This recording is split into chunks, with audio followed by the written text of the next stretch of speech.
Today, I'm going to share with you a three-step process to help you conquer your writer's block so you can get back to writing with greater joy and freedom. Hi, I'm Heather with the Write Your Life Story Launchpad. I help people write their life stories so they can share them with their families and sometimes just to be creative and expressive and write their own stories for themselves.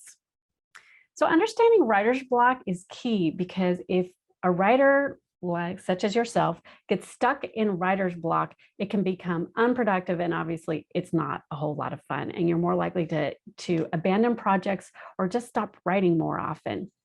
So I'd like you to think of another way of expressing writer's block. Sometimes I say, or you might say, I'm stuck. And that is actually a really good image for what writer's block really is, because it isn't a lack of something to say or something you don't know. You may feel like you're going blank, but really you're kind of stuck. And I have recently come up with an image that helped me think about this, which is like this bottle. Whoops. When you have this bottle, you can see that there's this Y part here, obviously, and then there's the bottleneck. And we all know what a bottleneck is, right? We think about it all the time with the freeway. People driving, trying to get on the freeway from multiple directions, and it's very slow, it's very frustrating, and they can't get on.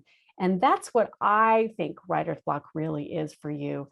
You have all these wonderful ideas, but they can't get out and onto the paper because they're getting all jammed up. And so you literally are stuck. The other thing is that because you're stuck here, you can't allow fresh ideas to come in through the stuck bottleneck. So I have 3 steps to help you deal with this. Step 1, stop trying. That's really hard. But if you continue to push, what happens is that it's like when you're constipated. I hate to use such a yucky term, but it's true. You actually have all these bees buzzing in your head and they can't get out.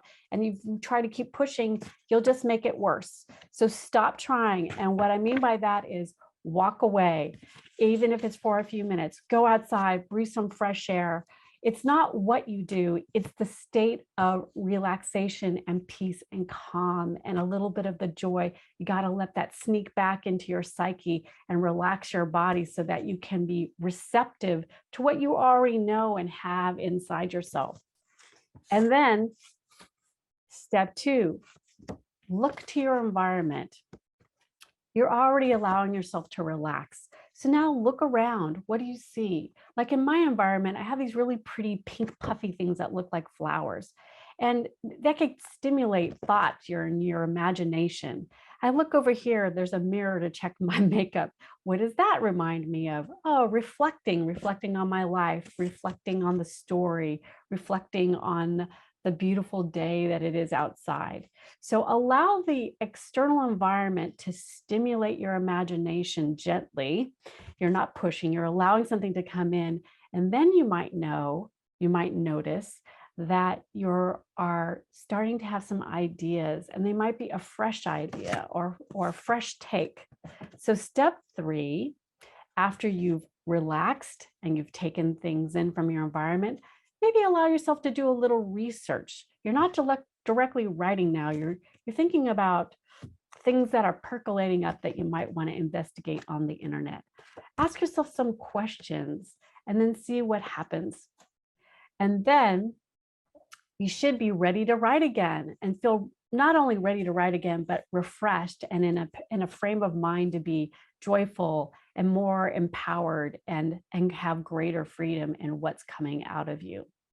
So recently, I was trying to figure something out, and I was forcing it because I have to learn my own lesson over and over again, as we all do as human beings and creative people.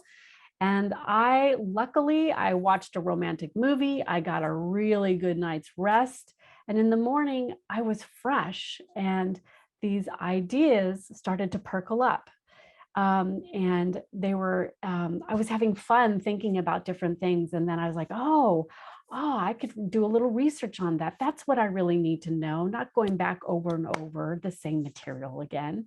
So that's what I did. And then I realized I had broken through my writer's block. So you can do this too. And if you enjoyed this video and you want to take a deeper dive with me, click on the link above or below this video, and I can send you the Conquer Your Writer's Block guide. And I hope to see you soon. Thanks for joining me today.